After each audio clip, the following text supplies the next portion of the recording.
তেওঁলোকে গৰু মাংস খাব নেকি? আমি গৰু মাংস খাওঁ। মোদী চাপ খাব নেকি? এই কথাটো আপোনালোকে সুধিব লাগে। মানে যিটো গাহৰি খাব লাগিব আমি খাম নেকি? তেওঁলোকে আগত গৰু খাই লওক।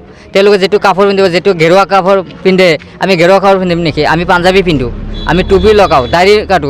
মই বিজেপিত আছিলোঁ, এই কথাটো আপোনালোকে ক'ব লাগিব, হয়নে নহয়? যিটো কৈছে মোদী চাহাব, মানে কৈছে এক দেশ কা এক কানুন হে। তোমাৰ তাৰমানে হ'ল যে এক দেশ এক নিয়মত চলিব লাগিব। যদি এক দেশ এক নিয়ম যদি হয়, আজি ইতিমধ্যে মাদ্ৰাছা ভাঙি আৰম্ভ কৰি দিছে, মছজিদ বন্ধ কৰা আৰম্ভ কৰি দিছে, বিভিন্নজনে আমাক সমালোচনা কৰি আছে। এতিয়া এক দেশ এক নিয়ম যদি যেতিয়া চলিব, তেতিয়া নেংটা সাধু আছে, নেংটা সাধুৱে যিবিলাক পৰিৱেশন কৰে আমি সেইবিলাক কৰিম নেকি? তেওঁলোকে ইজ্জত নাথাকিব, আমাৰ ইজ্জত আছে। তেওঁলোকে গৰু মাংস খাব নেকি? আমি গৰু মাংস খাওঁ। মোদী চাপ খাব নেকি? এই কথাটো আপোনালোকে সুধিব লাগে। গতিকে এক দেশ এক কানুন, তাৰমানে যিটো গাহৰি খাব লাগিব আমি খাম নেকি? তেওঁলোকে আগত গৰু খাই লওক।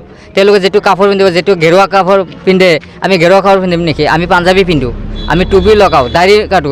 তেতিয়া ক'ব এক দেশ এক নিয়মে, দাড়ি ৰাখিব নোৱাৰে, টুপি ৰাখিব নোৱাৰে, দাড়ি দেখিলেই বোলে বাংলাদেশী, এনেকুৱা কথা সমালোচনা আপোনালোকে দেখাবায়। তে সেই দলত আমি কেনেকৈ আমি ছাপোৰ্ট কৰিম, সেই দলত আমি কেনেকৈ থাকিম আপোনালোকে কওক। আছে গতিকে দুৰ্বৃত্ত পৰ্যায় নিশ্চয় হ'ব। মোৰ হাতত কণ্টেষ্ট কৰিবলৈ গৈছে, মইতো চাবলৈ আহিছোঁ তাৰ সমষ্টি কি হৈছে নহয়, মই চব চালোঁ এতিয়া। গতিকে মোৰ তাত যাব একো কাম নহ'ব। কথা চুগালি জয় জয় মই এইটো কথা একদম মোৰ লগত কাৰো লগত খেল নহয়। চুগালি জয় জয় মই এতিয়া আপোনালোকে নিশ্চয় দেখা পাইছে। আমাৰ তিনিটাৰ ভিতৰতে আমি জিকি আহিম, এইটো আমাৰ জয় জয় মই ৰাইজে এতিয়া বুজি পাইছে। কাৰণ এইটো বি টিম হ'ল UDF।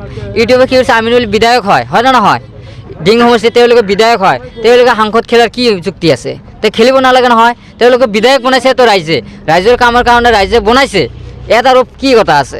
তেওঁ কৰিছে যে মুছলমান ভোটখিনি যদি আমি ভাগ কৰি দিওঁ, সুৰেশ বৰা কংগ্ৰেছত আছিলে, এতিয়া বিজেপিত মাতি আনি যে আমি তহঁতে আমি সাংসদ বনাম। পদ্ধতি কৈছে তহঁতে নামত মুছলমান ভোটটো ভাগ কৰক, কৰি আমি তোমাক ৰাজ্যসভাৰ সাংসদ দি দিম, সৰ্বসাধাৰণ সোণোৱাল চিটটো খালী হ'ব, সেই তাক আমি ভৰাই দিম। সেইটো এটা পদ্ধতি ফৰ্মুলা দি দিছে, পৰ্যন্ত সেই ফৰ্মুলা হিচাপে কাম কৰিছে, সেইকাৰণে গৌৰৱ গৈ আহিব নাই। গতিকে সেইবিলাক মানুহক কি হ'ব, কুছ ভি ফাইদা নেহি হোগা।